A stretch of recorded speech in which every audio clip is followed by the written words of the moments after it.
Hi guys. So என்ன படத்தை பற்றி பேச போகிறோன்னா, ஸோ அரண்மனை 4. ஸோ இன்னைக்கு பார்த்த படம்.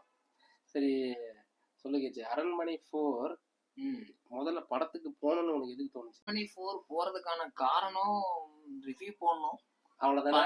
அது இல்லாம கடந்த ஒரு 2-3 மாசமா ஒரு நல்ல தமிழ் படம் வருமா அப்படிங்கிற ஒரு வெயிட்டிங் தான் இந்த படத்துக்கான காரணம். போனதுக்கான ரீசன் தான். அதுக்கு அரண்மனை போனதெல்லாம் ஒரு டிசிஷன் கிடையாது.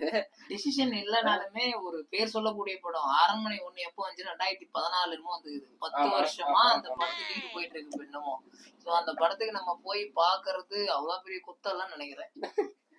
ஆக்சுவலா நான் வந்து எந்த எண்ணத்தோட போய் அரண்மனை 4 உட்காந்தேன்னா ரிவ்யூ பண்ண மாட்டேன்னா, இல்லைன்னா இந்த படத்தையெல்லாம் டிவில போட்டாலும் பார்க்க மாட்டேன், டவுன்லோட் பண்ணியும் பார்க்க மாட்டேன், ஓடிடில எந்த இடம் விட்டாலும் இந்த படத்தை இதுக்கு முன்னாடி நான் பார்க்கணும்னு யோசிக்க மாட்டேன், பார்க்கவும் மாட்டேன். ஏன்னா அரண்மனை 1 வந்து நான் காலேஜ்ல இருந்தோமா, அப்ப இருக்கும்போது அப்போ ஒரு புது அட்டம்ப்டா என்ன சுந்தர்சி ஏதோ ஒரு படம் எடுத்திருக்காரு, அவ்வளவுதான் அப்படின்னு சொல்லிட்டு பார்த்துதான் அரண்மனை ஃபர்ஸ்ட் ஹிட் எதுக்கு இப்ப மியூசிக் இல்லையா, சாங்ஸ் எல்லாம் ஹிட்.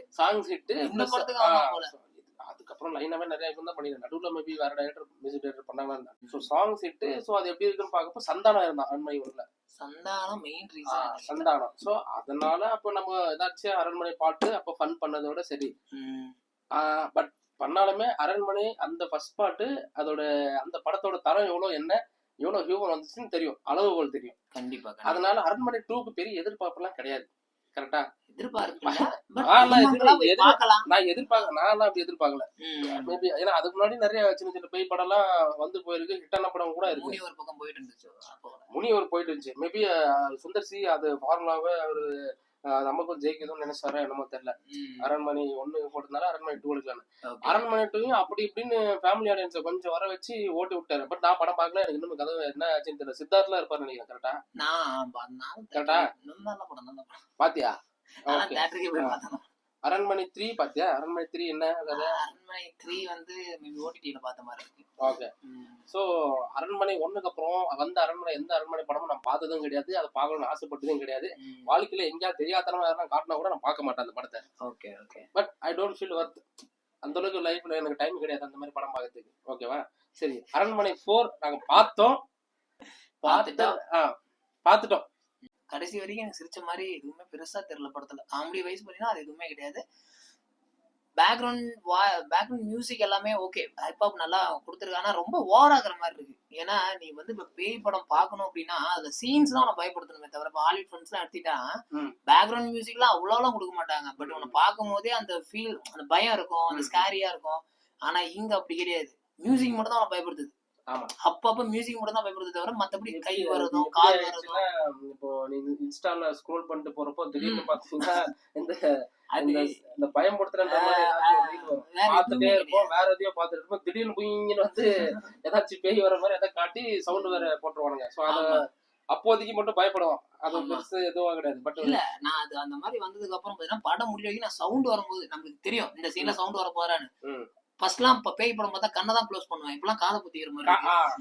காதை தானே குத்தி சவுண்ட் போட்டு தானே பயமுறுத்துறீங்க, சீனை வச்சு பயமுறுத்துறீங்க. ஓகே. ஸ்டோரி வைஸ் இது எப்படி தோணுச்சு உனக்கு? இந்த ஸ்டோரி வந்துட்டு உங்களுக்கு ஏதாவது சஸ்பென்ஸாவோ இல்லாட்டி புதுசா இந்த கதையை நகர்த்தி போற மாதிரியோ ஏதாச்சும் தோணுச்சா? எங்கேயுமே தோணுது கிடையாது.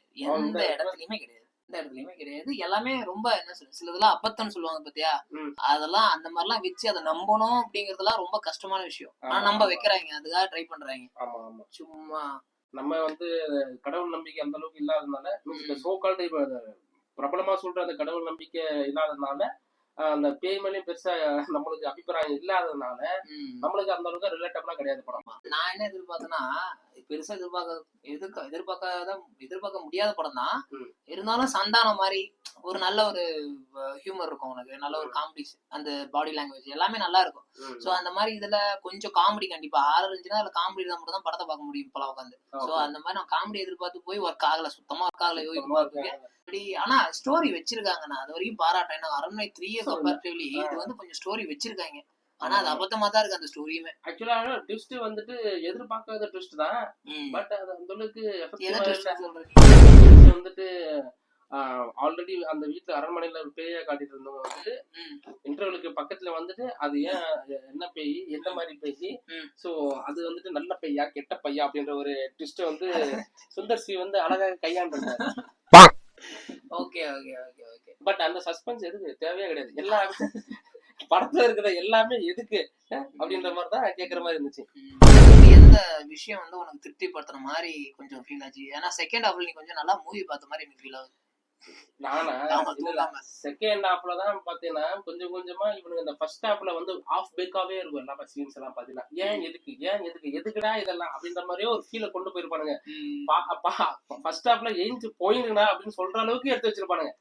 சோ அத வந்துட்டு செகண்ட் ஹாஃப்ல அப்படியே மூட்டை கட்டி இருக்கிறது எல்லாமே உடனே அவுக்குவானுங்க. அப்படியே இதுக்கு இந்த ட்விஸ்ட் இதுக்கு ட்விஸ்ட் ஓகே நீ குக் பண்ணிருக்க இப்படிலாம் இருக்கும் ட்விஸ்ட், பட் அது ஒர்க் ஆகுதா ஆடியன்ஸ் என்ஜாய் பண்ணுவாங்கன்னு கேட்டா என்ன பொறுத்த வரைக்கும் இது வேஸ்ட் தான். எதுக்கு இந்த ட்விஸ்ட் இருக்குது, எதுக்கு இந்த ட்விஸ்ட் எனக்கு தேவையே கிடையாதுன்ற மாதிரி ஃபீல் ஆகிற. ஆமா. ஸோ ஒரு ஹாரர் காமெடி படமா கண்டிப்பா இருக்கும்ன்ற ஒரு எக்ஸ்பெக்டேஷன்ல தான் போனது. ஸோ காமெடி எந்த அளவுக்கு ஒர்க் அவுட் ஆயிருக்குன்னா சுந்தர் சி சாருக்கு இப்படின்னா ஒரு காமெடி என்ன நினைக்கிறாருன்னா ஒருத்தர் அடி வாங்க வைக்கிறது பயங்கரமா சிரிச்சிருவாங்க, விழுந்து சிரிச்சிருவாங்க அப்படின்ற ஒரு எண்ணம் வந்துட்டு அவருக்கு ஸ்ட்ராங்கா பிலீவ் பண்றாரு நினைக்கிறேன். அது ஸ்கிரீன் பிளேவை வந்துட்டு ஒரு மீன்ஸ் எப்படின்னா அந்த அளவுக்கு வந்துட்டு ஸ்கிரீன் பிளே பண்ண மாட்டாரு. காமெடிக்கு வந்துட்டு இப்ப வரால மொட்டை ராஜேந்திரன் வரான், வந்த உடனே அடிக்கிற மாதிரி வச்சு அது சிரிக்குவாங்க அப்படின்னு எதிர்பார்த்தா எங்க எப்படி சிரிப்பானுங்க. வந்த உடனே அடி வாங்க பாத்தியா, வந்த உடனே அடி தடி யோகி பாபி அங்க பறக்க விடுறது, அதுல போய் கீழே விடுறது, அங்க தொங்க விடுறது. ரொம்ப லென்த்தி காமெடியா ட்ரை பண்ணிருப்பாங்க. எதுக்கு அவ்வளவு லென்த்தியா ட்ரை பண்ணாங்க எனக்கு புரியல. அது என்னன்னா சின்ன பசங்களா இருக்கும் போது மட்டும்தான் அந்த டாம் அண்ட் ஜெர்ரியில பாத்தீங்கன்னா டாமோ ஜெர்ரியோ ஏதோ ஒண்ணு ஓடுறதோ கீறதோ அடி வாங்குறதோ பல்பு வாங்குறதோ அதெல்லாம் பார்த்தா புக்குன்னு சிரிப்போம். அப்போ அதை என்ஜாய்மெண்ட் இருக்கும். ஸோ அதை தாண்டி வரணும்ல, அதை தாண்டி வந்துட்டு இன்னும் வந்துட்டு அவர் வந்துட்டு அந்த கார்ட்டூனா இது பண்ணி தான் ஃப்ரேம் பண்றாரு இந்த காமெடி சீன்ஸ் அவனுக்கு காமெடி ஆட்கள். இல்ல கடைசியா வந்து கொஞ்சம் என்ஜாய் பண்ண மாதிரி இருந்துச்சு. சாமி எல்லாம் காமிச்ச உடனே நம்ம ஆளுங்க கையெல்லாம் எடுத்து கும்பிட்டாங்க பாத்தியா, அது குடிச்சவனுங்க அந்த குடியாங்க வந்து கையை எடுத்து கும்பிட்டு இருந்தாங்க. ஆக்சுவலா கடைசியில வந்து டான்ஸ் ஆட 2 ஆக்டர்ஸ் நம்மளோட பேர் சொல்லுவாங்கன்னா லெஜெண்டரி ஆக்டர்ஸ் 2 பேர் வந்து குத்தாட்டம் போடுவாங்க. அது வந்து சாமி பாட்டுக்கு. சோ என்னன்னா அந்த சுந்தர் சி இதுக்கு முன்னாடி அந்த அரண்மனை படங்களை பார்த்திருந்தாலும் நீ எவ்வளவு கேவலமா அந்த ஸ்கிரீன் பிளே இருந்து எவ்வளவு கேவலமா நீ என்ஜாய் பண்ணாம படம் பார்த்துருந்தாலும் முடியறப்ப உன்னை அந்த விபூதியும் அதை அடிச்சு விடுவாங்களா, நீ பிடிக்கலன்னா வந்து சாமி ஃபீல் பண்ற அளவுக்கு அந்த வேப்பலை அடிச்சு வெளியே அனுப்புவாரு. இப்ப போகடா வெளியே போகலாம் அப்படின்ற மாதிரி அடிச்சு அனுப்புவாங்க. சரி ஓகே, வேற என்ன? மத்தபடி ஒன் டைம் வாட்சபிள் தான். ஒன் டைம் காமெடியா போவேனா, ஆனா அந்த ஒன் டைம் வந்து கால் தான் வலிக்குது எனக்கு. ஆனஸ்டா கேட்டா சரி நம்ம வந்து ஒரு படத்தை வந்துட்டு இது என்ன சொல்லுவானுங்க, இந்த படத்தை வந்துட்டு நெகட்டிவா எப்பவுமே ரிவ்யூ பண்ணாருங்க, அப்புறம் சீக்கிரமா ரிவ்யூ பண்றாருங்க. இதெல்லாம் இப்ப நாங்க கவனிச்சோம்னா பாத்தீங்கன்னா வீடியோஸ் எல்லாம் இதெல்லாம் மென்ஷன் பண்ணுவாங்க. யாரும் ஒரு கிரியேட்டரா வந்துட்டு டைரக்டர்ஸ் இல்ல அந்த ப்ரொடியூசர்ஸ் எல்லாம் எப்பயுமே மென்ஷன் பண்றதுதான். உடனே ரிவ்யூ போட்டுறாதீங்க படத்துக்கு. அப்புறம் வந்துட்டு ரொம்ப நெகட்டிவா அடிக்காதீங்க, கிரியேட்டரை அடிக்காதீங்க, படத்தை ரிவ்யூ பண்ணுங்க, கிரியேட்டர் அடிக்காது. ஓகே, நம்ம சுந்தர் சியோ அந்த கிரீவோ மெம்பர்ஸும் அந்த படத்துக்கு சம்பந்தப்பட்ட யாரையும் எதுவும் அடிக்கல. படம் ஓகே, படம் கேவலமா இருக்கு. இவன் என்ன சொல்லுவான், ஒரு வாட்டி பாக்கலான்னு. சத்தியமா அவ்வளவு பொறுமையெல்லாம் இருந்துச்சுன்னா போய் பாருங்க. மத்தபடி படத்துல